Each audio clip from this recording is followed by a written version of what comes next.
로마서 1장입니다. 로마서 1장 8절에서 17절까지입니다.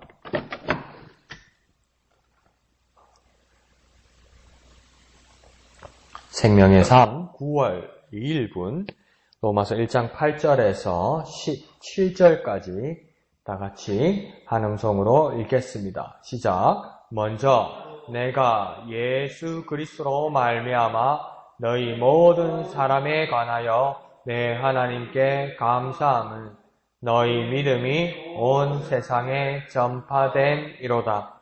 내가 그의 아들의 복음 안에서 내 심령으로 섬기는 하나님이 나의 증인이 되시거니와 항상 내 기도에 쉬지 않고 너희를 말하며 어떻게 하든지 이제 하나님의 뜻 안에서 너희에게로 나아갈 좋은 길 얻기를 구하노라.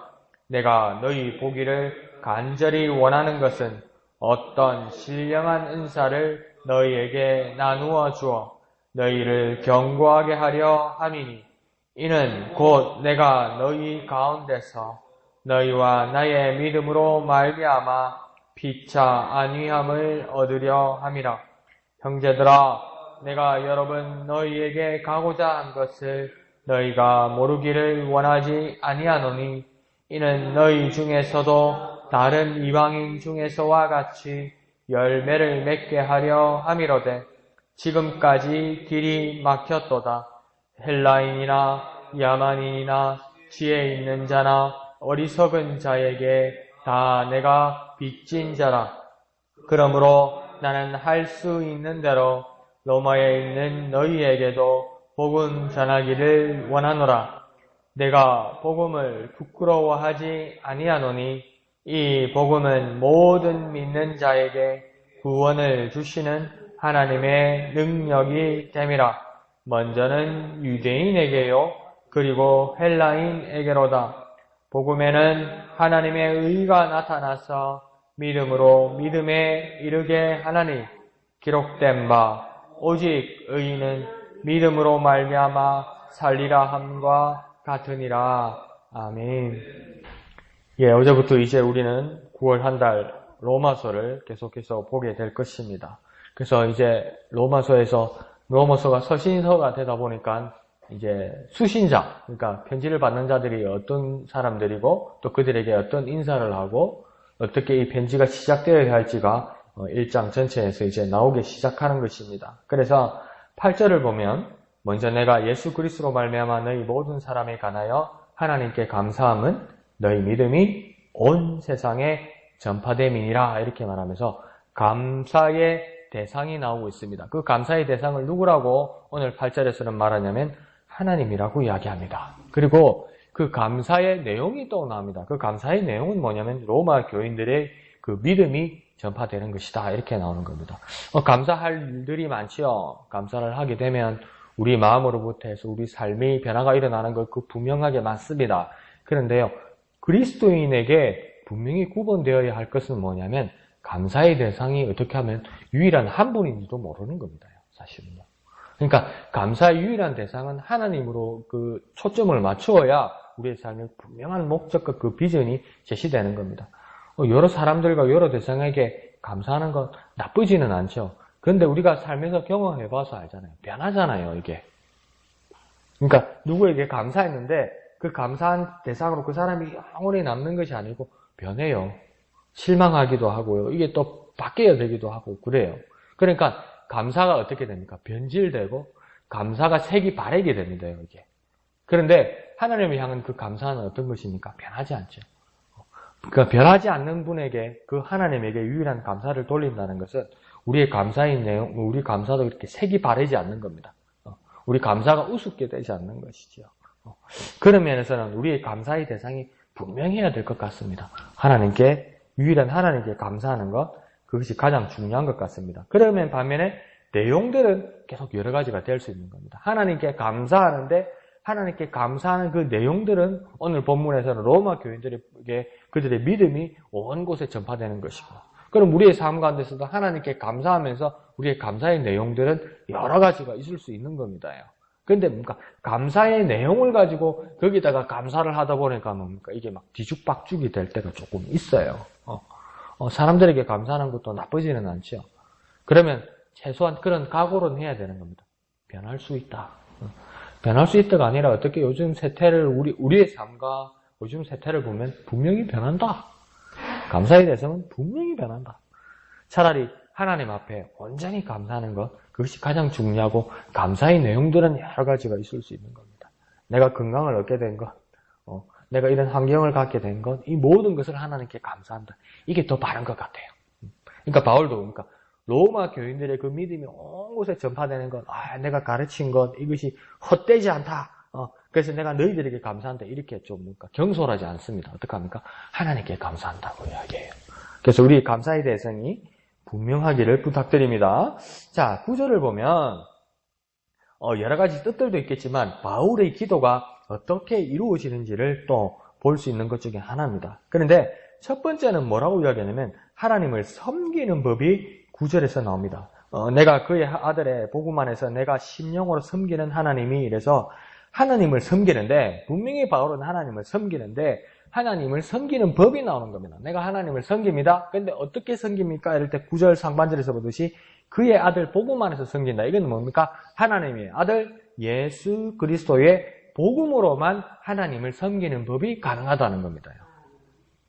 그러니까 예수 그리스도를 통해서 하나님이 계시되는 것이고 그 예수 그리스도의 가르침 그 복음 안으로만 그것을 통해서만 하나님을 섬기는 법이 가능하다는 겁니다. 그러면서 이 하나님 앞에 바울이 또 이렇게 감사하는 것, 기뻐하는 건 이유는 뭐냐면 그것에 대해서 하나님이 증인이 되시는데 하나님이 어떤 일에 바울의 어떤 일에 증인이 되신다고 말하냐면 바울의 중보의 기도에 증인이 되신다.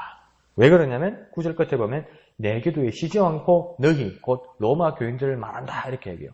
기도할 때 로마 교인들에 대해서 기도하는 것을 한 번도 끝이지 않고 항상 그렇게 기도해왔다. 그러니까 교인들을 위해서 기도해왔다. 이 말은 뭡니까? 중보 기도해왔다. 이 중보 기도해온 것에 대해서 지지해 주시고 증인인 자가 누구냐? 뭡니까? 하나님이라고 말하는 겁니다. 그러니까 중보의 기도가 힘이 있는 이유는 예수의 복음 안에서 하나님이 증인이 되게 되시기 때문에 가능하다는 겁니다. 그러니까 우리의 중보 기도에 힘이 있고 우리의 중보 기도에 능력이 있고 우리의 중보 기도에 응답이 있다고 우리가 확신하는 그 이유는 뭐냐면 하나님께서 증인되시기 때문입니다. 그러니까 그 힘이 얼마나 있겠습니까? 그래서 우리 중보 기도의 확신은 무엇입니까? 예수의 복음 안에서 하나님이 증인되시기 때문이다. 그러므로 중보 기도의 힘과 능력을 가지는 저와 여러분 되시기를 부탁드립니다. 자, 이 11절을 보면 바울이 로마 교인들을 보려는 것이 이유가 있다고 이야기합니다. 그러니까 그렇게 먼 데 있고 몇 번이나 로마 교회 교인들을 만나려고 했는데 그것이 불가능이 되고 일정이 차질이 일어나고 이런데도 자꾸 로마 교인들을 보러 가겠다고 이야기하면 만나러 가겠다 하면 요즘 교회 같으면 어떡하겠습니까? 부담스럽지요. 왜 자꾸 올라와 그럴까? 올 수 없는데 자꾸 우리 교회에 그 사람이 오려고 그럴까? 만나고 싶다고 그러고 자꾸 연락이 올까? 자꾸 연락 오면 부담스럽지요. 뭐가 필요한 게 아닌가? 이 양반이? 뭐가 필요해서 그런 거 아닌가? 지원해달라고 있지, 이러는 거 아닌가? 그런 부담이 있지요. 그냥 연락만 하면 될 건데 자꾸 오고 싶다고 하면 부담스럽지요. 바울은 왜 로마 교인들을 그렇게 자꾸 만나려고 그랬을까요? 오늘 11절에서는 뭐라고 하냐면 무엇을 요구하기 위한 것이 아니라 주려고 그러는 것이다. 이렇게 합니다. 내가 그렇게 너희들을 만나려고 그러는 것은 내가 너에게 뭘 받아내려고 그러는 것이 아니라 무엇을 주려고 그러는 것이다. 그 주려는 것이 무엇인가? 어떤 신령한 은사다. 이렇게 얘기합니다. 줄 게 있어서 그렇게 만나고 싶어 했다고 이야기하는 겁니다. 그런데 그 신령한 은사가 신령하다는 건 알겠는데 구체적으로 무엇인지를 바울도 오늘 분명하게 밝히고 있지 않습니다. 그 내용이 무엇인지 그 내용이 분명하지 않기 때문에 뭐라 합니까? 어떤 신령한 은사라고 이야기합니다. 진짜 분명하고 구체적인 것이면 당신에게는 방언의 은사를, 당신에게는 통역의 은사를, 당신에게는 구제의 은사를, 당신에게는 어떤 여러 가지 은사를 너희들에게 어떻게 준비해서 보따리를 싸가지고 풀어서 너희들에게 내주겠다. 이렇게 말하면 좋은데 뭐라고 하냐면 뭐라고 분명하게 말하지 않고 어떤 신령한 은사라고 이야기합니다. 그러니까 이게 구체적으로 몰라요. 그렇지만 신령한 은사라는 건 알게 되어 있죠. 그래서 뭡니까? 이것은 분명히 영적인 은사이고 성령이 주시는 선물이고 하나님이 공급해 주시는 것이기 때문에 신령한 것이라는 겁니다. 그러니까 내가 상상할 수 없는 것들이 생기기 때문에 막 깜짝 놀라고 막 신기해서 신령한 거 그런 거하고는 달라요. 하나님이 주시고 성령께서 나타나게 하시고 또 어떤 영적인 것이기 때문에 신령한 은사라고 이야기하는 겁니다. 그런데 그 내용은 무엇인지 아직 분명하게 바울이 밝히고 있지 않습니다. 그러면요, 여기까지 딱 멈추는 게 맞는 거예요. 근데 누가 막 기도했는데 묵상했는데 알게 됐다. 그 어떤 신령 은사가 무엇더라. 그거 뭡니까? 다 거짓말입니다. 다 가짜입니다. 이거는 바울하고 그 당시에 로마 교인들밖에 모르는 거죠. 자, 그러면서 우리의 삶에서 한번 어떻게 적용해 볼까요? 우리가 매번 주님 앞에 나와서 기도하고 예배하고 또 찬양하고 하나님의 처소에 와서 예배의 자리에 와서 예배합니다. 무엇 때문에 예배합니까? 무엇 때문에 기도합니까? 하나님의 은혜를 사모하기 때문이라고 이야기합니다. 다시 말하면 어떤 신령한 은사를 사모하기 때문이라고 말합니다. 그러면 교회를 들어오기 전에, 기도하러 들어오기 전에, 예배하러 오기 전에 하나님이 뭐 준다고 말씀하시던가요? 몰라요. 뭔지를 몰라요. 그런데 와가지고 앉아있어요. 그건 뭡니까? 오늘 본문에서 말하는 것처럼 하나님이 주시는 것은 분명히 있다. 그것은 신령한 것이다. 왜? 영적인 것이고 성령께서 제공하는 것이고 하나님께서 공급하시는 것이기 때문에 분명히 신령한 것이다. 그런데 그게 구체적인 무엇인지를 모른다. 그럼 모를 때 왜 앉아있냐? 그런 뜻이 아니고 분명히 하나님 주시는 것은 신령한 것이기 때문에 하나님이 무엇을 이 자리에서 내게 주실지 기대하고 소망하고 간절히 바라는 마음으로 여기에 나올 수 있다는 겁니다. 뭔지를 모르는데 분명히 주신다고 그랬기 때문에 기대하고 소망하는 바가 있다는 겁니다. 내가 계획하는 것, 내가 그림 그리고 있는 것, 그것을 달라고 나오는 게 아니라 내가 상상할 수 있는 것 이상의 것으로 하나님께서 준비해 주신 것이 준비하고 있는 것이 있기 때문에 그것을 기대하는 마음으로 이 자리에 나올 수 있다는 겁니다. 그래서 바울도 뭐라고 이야기하는 겁니까? 신령한 은사이긴 하는데 어떤 신령한 은사이다. 그러니까 우리도 무엇입니까? 하나님이 주시는 신령한 은사를 사모해야만 합니다. 그러나 그것이 구체적으로 무엇을 주실지 우리는 묵상하고 기대하고 간절히 소망하는 마음으로 이 자리에 나와야만 하는 것입니다. 그러니까 내가 생각하는 것보다도 더 위대한 것을 하나님께서 주실 수 있기 때문에 그것을 하나님께 기대하고 의탁하고 이 자리에 나올 수 있는 겁니다. 자, 12절은 어쩌면 12절의 말씀을 보면 이는 곧 내가 너희 가운데 너희와 나의 믿음으로 말미암아 피치 아니함을 얻으려 함이라 이렇게 말하는 걸 보면 이게 11절하고 12절하고는 또 뉘앙스가 이렇게 달라지게 됩니다. 뭐 같이 있어서 뭘 하겠다. 바울이 그런 뜻으로 말하는 것 같습니다. 그런데 이걸요, 바울의 입장에서 보면, 성도의 입장에서 보면 이거 참 뭐랄까요? 감동된 이야기죠. 왜 그러냐면 바울은 그 사도라는 그 지위가 성도의 그 위에 있을 것만 같은데 바울은 그러하지 않다고 이야기합니다. 바울은 로마 교인들과 분리되어 있는 것이 아니라 너희 가운데 있다 이렇게 합니다. 그러니까 한 가운데 있다. 그러니까 같이 있다. 분리되어 있지 않다. 내가 분리되어서 높은 자리에 있거나 뭐 어떤 지휘하는 자리, 너희들을 지배하는 자리 그런 자리에 있는 것이 아니라 그대들과 한 가운데 있다 이렇게 말합니다. 그러면서 그 믿음에 대해서도 너희와 나의 믿음으로 말미암아 이걸 다시 풀으면 뭡니까? 너희 믿음과 나의 믿음, 그러니까 하나의 믿음이라고 이야기하는 겁니다. 목회자의 믿음, 사도의 믿음이 위에 있고 성도들의 믿음이 열등에 있어서 내가 너희들을 이끌어가고 너희들을 가르치고 치리하고 이런 자리에 있겠다 이렇게 말하는 것이 아니라 너희의 믿음과 나의 믿음, 하나의 믿음, 서로의 믿음이 되어서 서로에게 위로가 되게 하겠다 이렇게 얘기하는 겁니다. 그러니까 피차 아니함을 얻으려 한다. 이 말은 뭡니까? 서로가 서로에게 위로가 되게 하겠다고 이야기하는 겁니다. 그러니까 이런 모습에서 위대한 공동체에 대한 어떤 비전이 보이게 되는 거죠. 하나의 믿음입니다. 서로의 믿음입니다. 그리고 같이 한 가운데 있는 공동체의 믿음입니다. 이 가운데서 하나님의 거룩한 교회의 어떤 건전함과 건강함과 위대한 성장들이 그렇게 이루어지는 겁니다. 한 가운데서요. 한 가운데서. 할 말은 아니지만 1년에 15억을 번대요. 어느 부부가 1년에 15억을 번대요. 15억을. 1년에 15억 원을 번대요. 그런데 월마치 쓴지를 잘 모르겠대요. 얼마나 돈이 많아요. 그런데 은행 잔고에는 돈이 없어요. 그래서 자식들 유학 가는데 쓰고, 외국에 생활비 쓰고, 그러고 나니까, 다 빼고 나니까, 그래도 많이 안 쓴대요. 많이 안 써서 얼마 쓰니까, 한 달에 2천만 원 쓴대요. 한 달에 2천만 원을 어떻게 씁니까? 그런데 어떻게 쓴지를 기억이 안 난대요. 이거 그러니까 완전히 분리된 거예요. 이런 사람들이 나라의 지도자가 된다고, 이런 사람들이 나라의 정부의 부처를 맡았다고 이야기할 때, 국민들의 삶을 어떻게 알겠습니까? 국민들이 오늘은 끼니를, 오늘은 거리를 뭘 해먹고, 내일은 어떻게 장사해서, 어떻게 한 달에 월세를 내고, 이거 어떻게 알겠습니까, 이거? 곳간에서 인식을, 모르잖아요.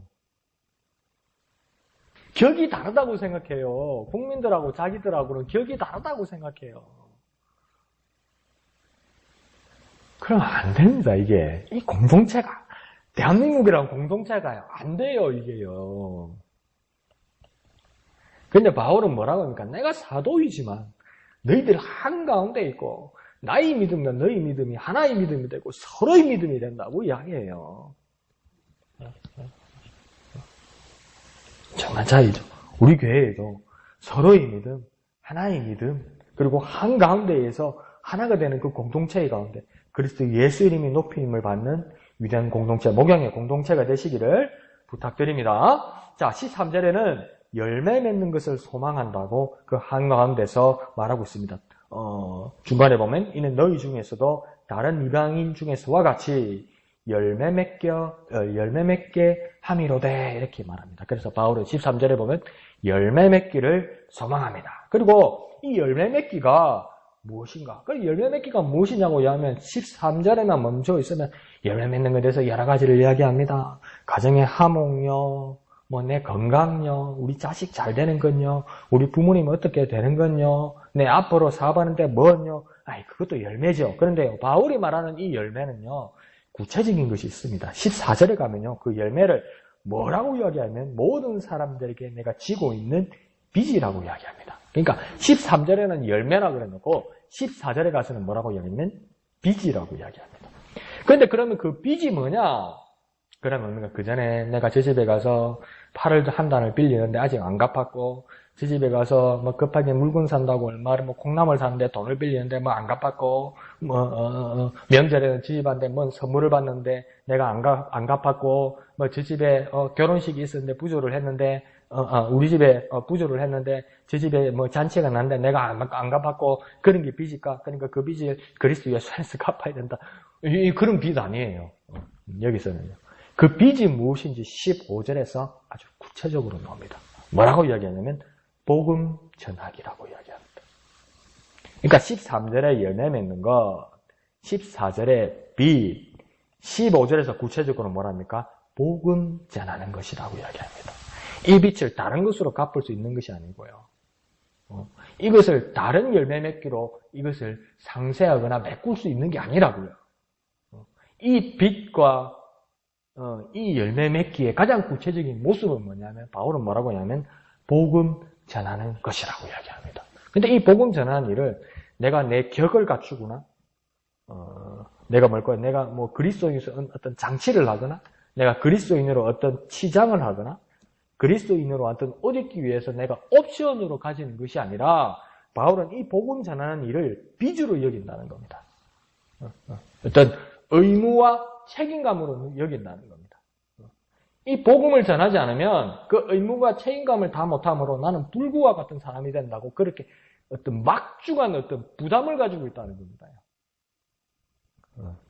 그럼 그 차이가 뭐겠습니까? 바울과 우리의 차이가 뭐겠습니까? 복음 전하는 것에 대해서 첫째, 특별한 관심은 없다. 연례 행사를 한번 하면 된다. 빚은 무슨 빚? 이렇게 되는 거죠. 열매 맺는 나무도 있잖아. 사철나무. 이런 식으로 이야기를 한다는 거죠. 근데 바울은 뭡니까? 이게 막중한 거룩한 부담이다. 이 거룩한 부담을 해결해내야 된다. 저도 나이가 드니까 이제 그런 어려움이 있더라고요. 사람이 얼굴은 떠오르는데 이름이 생각이 안 나. 근데 그게 뭡니까? 꼭 자기 전에 생각이 나고 잠을 못 자게, 잠이 안 오게. 저 이름을 알아야 되는데, 그 사람 있잖아. 그 사람 어느 집에 그 누구, 그 어느 집에 그 누구. 얼굴은 떠오르는데 이름이 안 떠오르니까 밤새도록 날 괴롭혀요. 새벽이 돼도, 그 이름, 그 부담이 있잖아요. 그거 맞춘다고 상금이 나옵니까? 쌀이 나옵니까? 뭐가 나옵니까? 근데 그게 막 부담이 되는 게 있잖아요. 근데 꼭 그걸 막 알아내야 되고 이루어야 되겠다는 거 있잖아요. 그리스도인에게는 이거 이상의 그 부담이 뭡니까? 복음 전하기라는 겁니다. 세상에 사람들이 볼 때는 그 쌀이 나옵니까? 돈이 나옵니까? 복음 전하는데 욕이나 먹지요. 근데 바울은 이건 빚이고 이것은 꼭 열매 맺어야 할 것이라고 이야기합니다. 그것은 뭐라고 이야기합니까? 복음 전하는 일이라고 이야기합니다. 복음 전하는 일이 저와 여러분에게도 열매를 고대하고 의무와 책임이 있는 그 빛으로 여기길 바랍니다. 주님께서 주신 그 거룩한 부담에 동참하는 저와 여러분 되시기를 부탁드립니다. 자, 16절은 바울이 이렇게까지 복음을 전하기를 강력하게 여기는 이유가 16절에 나옵니다. 그러면 이거 부담이 되고요. 이거 어려운 거, 힘든 거 그냥 맡아라는 것 아닙니까? 그런데요, 16절에서는 바울은 뭐라고 하냐면 이것이 능력이 되기 때문이다. 이렇게 이야기합니다. 복음 전하는 건 능력이다. 엄청, 목사님 능력이라 생각합니다. 내 자존심에, 내 형편에 복음 전한다는 건 이제는 상상도 할 수 없었습니다. 내 자존심에 왜 저런 인간한테 복음 전하고 내가 무시당해야 됩니까? 이렇게 내 자존심 죽이고 내가 하는 거 보면 능력입니다. 능력. 와, 이렇게 자존심 상하면서 내가 기분 나쁘도록 또 내가 참고 하면서 이거 능력입니다. 그런 능력을 바라는 게 아니고요. 바울은 뭐라고 하냐면 이것이 왜 능력이냐? 사람들에게 구원을 주기 때문에 능력이다. 무슨 구원을 주느냐? 심지어 죽어가는 사람에게도 생명으로 인도하는 그 정도의 능력이 되기 때문이다. 이렇게 이야기하는 겁니다. 그 정도의 능력이 되기 때문에 나는 복음을 전하는 것이 되어야 된다. 그러면 죽어가는 사람을 살리고 멸망하는 사람을 건져내는 이 구원을 줄 만큼 능력이 되는 것이 복음 전하는 것이라면 이것이 어떻게 사람으로부터 오는 것이겠느냐? 이게 어떻게 사람의 이해로부터 오는 것이겠느냐? 이것이 어떻게 사회적 장치로부터 오는 것이겠느냐? 이것이 분명히 어디로부터 오는 것이겠느냐? 하나님으로부터 오는 것이라고 이야기하는 겁니다. 하나님으로부터 내게로 오는 것이기 때문에 이 복음은 어떤 것이 되어야 되느냐? 나는 복음을 부끄러워하지 않는다.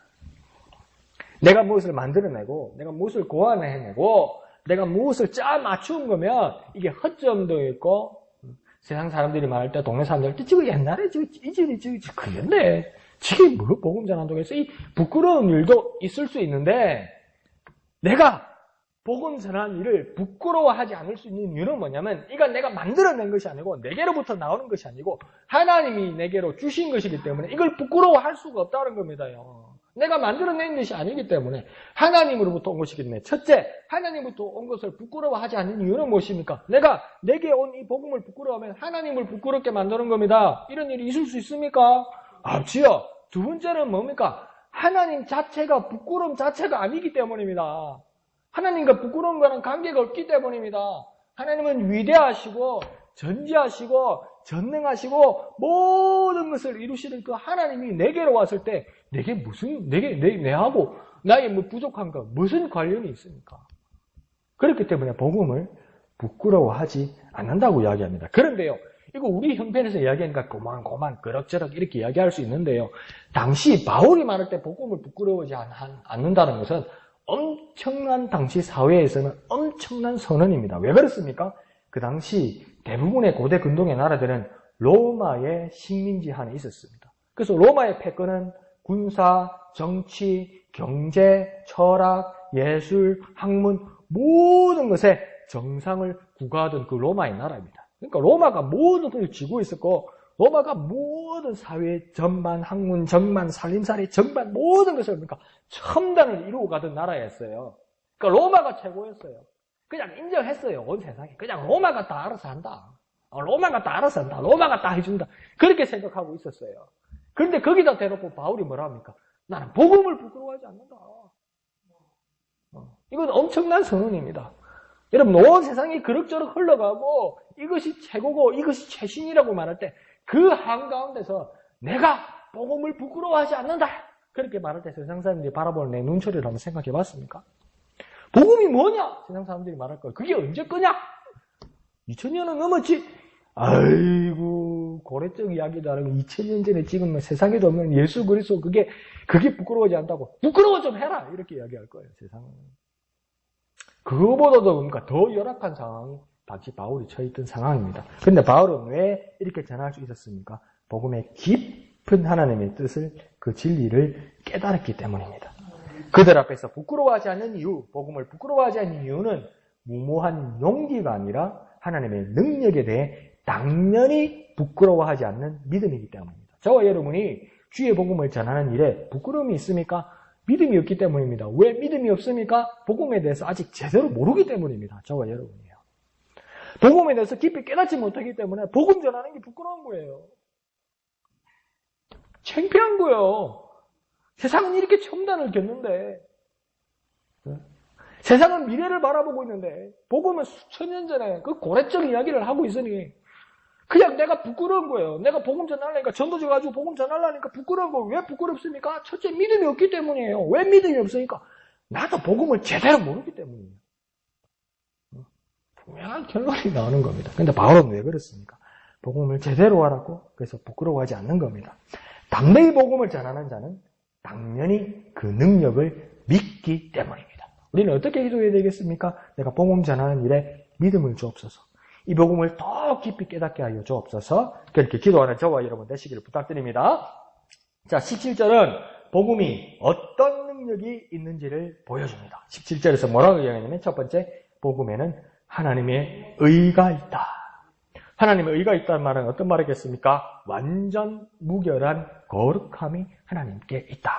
우리는 부끄럽고 우리는 부족해 보이고 우리가 가지고 있는 그 복음의 정리한 복음에 대해서 뭔가 이상하다고 생각하는데 바울은 분명하게 단연코 이야기합니다. 복음에는 하나님의 의, 완전 무결한 거룩함이 있다.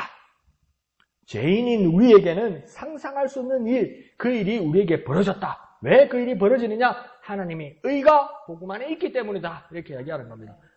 그리고 두 번째는 하나님의 이 의가 나타난다고 이야기하는 겁니다. 이제는 감추이고 덮였던 것이 보이고 열린다는 겁니다. 나타났다는 겁니다. 숨겨져 있는 것이 아니라는 겁니다. 보이고 열린다고 이야기하는 것입니다. 그러니까 우리가 복음 전하는 일은 무엇입니까? 이때까지 세상에 감추어져 있던 것이 보이고 열리게 한다는 겁니다. 뭘요? 하나님의 의를요. 하나님의 완전 무결함과 그 거룩함을 세상에 보이는 건요. 덮였던 것을 여는 건요. 그 일을 복음 전하는 일로 가당하다는 겁니다. 그런데 드디어 뭐라고 이야기합니까? 믿음으로 믿음에 이른다고 이야기합니다. 뭔 말입니까? 변화한다는 겁니다. 이제 변화되어야 된다고 이야기하는 겁니다. 그대로 있는 것이 아니라 변한다고 이야기하는 겁니다. 그런데 믿음으로 믿음이 이른다고 해서 믿음이 두 번 반복됩니다. 이 말은 무엇이겠습니까? 앞에 믿음은 이전까지는 수동적이고 소극적이고 이론적으로만 알고 있던 믿음이 이제 믿음에 이르는 이 두 번째 믿음은 뭐냐면 능동적이고 적극적이고 실제적인 믿음의 행함과 체험의 지경까지 이르게 된다고 이야기하는 겁니다. 그러면 목사님, 첫 번째 믿음보다 두 번째 믿음이 중요한 것이네요. 결론적으로는 그렇게 되지만 첫 번째로 우리가 알고 있지 못한 믿음이 있으면 두 번째로 옮겨지지가 않습니다요. 그러니까 뭔가 좀 제대로 알려고 그러고 그 아는 것에 대해서 삶을 구체적으로 실현될 수 있도록 우리에게는 뭡니까? 묵상과 적용이 같이 필요한 거죠. 그래서 바울은 뭐랍니까? 믿음으로 믿음에 이르게 된다고 이야기하는 겁니다. 내가 들어왔던 거, 내가 쌓아왔던 거, 내가 마음에 담아왔던 것이 무엇입니까? 드디어 막 터지고 막 드디어 일어난다는 겁니다. 이게 뭡니까? 복음 전하는 일로 가능하다는 겁니다. 예수님의 어머니 마리아가 어린 예수를 키우면서 예수가 성장할 때까지 여러 이해할 수 없는 사건들이 계속 일어나요. 처녀의 몸으로 아기를 몸에 베는 것부터 해서 막 어린 예수가 막 당돌하게 말로 내게 막 당돌한 이야기들 하는 거, 내 아버지 집에 내가 있을 줄 알지 못하겠나이까 막 이러고 막 이러는 거 있잖아요. 요즘 어머니 같으면 한 싸대기 맞겠지. 길을 버렸다 언제 찾았는데 내가 내 아버지 집에 이거 미쳐도 푹 올라가 성 올라가지. 그런 것들에 대해서 마리아는 뭐라고 하냐면 마음에 두었더라 이렇게 이야기해요. 성경에 보면 몇 번씩 마음에 두었더라 이 말은 뭡니까? 내 마음 같았으면 욕을 그냥 이러고 싶은데 이게 예사로운 일은 아닌 것 같고 근데 지금은 이해는 안 가는 거예요. 이게 보통 어머니 같으면 이거 홍구멍을 내야 되는 거고 처녀의 몸으로 이런 일이 일어난다는 것은 빨리 의사한테 가가지고 막 단도리를 해야 될 것 같고 내가 지금 헛것을 만나 한의원은 의사를 찾아가거나 막 무당을 찾아가지고 푸닥거리면서 기순을 쫓아야 될 것 같고 이런 상황에서 분명히 마리아도 이해가 가지 않는데 뭡니까? 이 상황에 대해서 뭐라고 성경은 말하냐면 마음에 두었더라 이렇게 얘기해요. 이 말은 뭡니까? 이해는 안 가요 지금요. 접수는 안 돼요 제대로요. 그냥 어느 순간에 뭡니까? 이것이 믿음으로 믿음이 이르게 하는 그 순간이 올 거라면서 마리아는 기대하고 있었던 거죠. 우리에게도 어떤 일이 있어야 됩니까? 하나님의 말씀에 대한 깊은 묵상이 있어야 되고 그것이 삶으로 구체적으로 드러나는 일을 소망하고 기다리고 있어야만 하는 것입니다. 무엇이 이렇게 만들어준다고 이야기합니까? 믿음으로 일이 가능하다고 17절은 이야기하고 있습니다. 무엇이 일을 가능하게 한다고요? 믿음으로 일이 가능하게 한다고 이야기합니다. 그래서 바울은 못을 박습니다. 하박국의 말씀을 그대로 인용합니다. 뭐라고 합니까? 오직 의인은 믿음으로 말미암아 살리라 함과 같으니라. 하박국도 이해가 안 갔어요. 하나님을 믿고 하나님을 의지하는 자리 다 찌질이고 다 고생하고 다 실패하고 다 핍박받고 괴롭히고 못살게 굴고 하나님 무시하고 있는 사람들이 다 잘 나가고 다 잘 살아요. 그러니까 하나님 뭐라고 못 박습니까? 오직 뭘로 깨닫게 합니까? 오직 의인은 믿음으로 말미암아 살 것이다. 믿음이 그것을 해결하게 하고 믿음이 그것을 깨닫게 하고 믿음이 그게 삶으로 드러나게 할 것이다. 이렇게 이야기합니다. 자, 저와 여러분은 믿음으로 무엇을 할 것입니까? 믿음으로 복음 전하는 일에 나서는 저와 여러분 되시기를 부탁드립니다. 그 복음 전하는 일에 하나님의 위대한 능력을 깨닫고 체험하고 고백하고 선언하는 저와 여러분 되시기를 거룩하신 예수님의 이름으로 간절히 축원드립니다. 기도하겠습니다. 거룩하신 아버지 하나님, 은혜를 감사드립니다. 우리의 모든 모습들이 복음의 빚진 자의 삶을 살아갈 수 있도록 도와주시옵소서. 하나님 정말 여태까지는 복음이 부끄러웠고 복음을 전하는 것이 두려웠고 복음을 전하는 것이 주저하는 일이 되었지만 하나님 이제 우리에게 믿음이 더욱 성장하게 하시고 믿음 없는 우리에게 믿음을 더하여 주시고 복음의 깊은 뜻을 깨달아 복음을 전하는 우리가 되게 하여 주옵소서. 믿음으로 믿음이 이르는 놀라운 역사들이 일어나게 하여 주옵소서.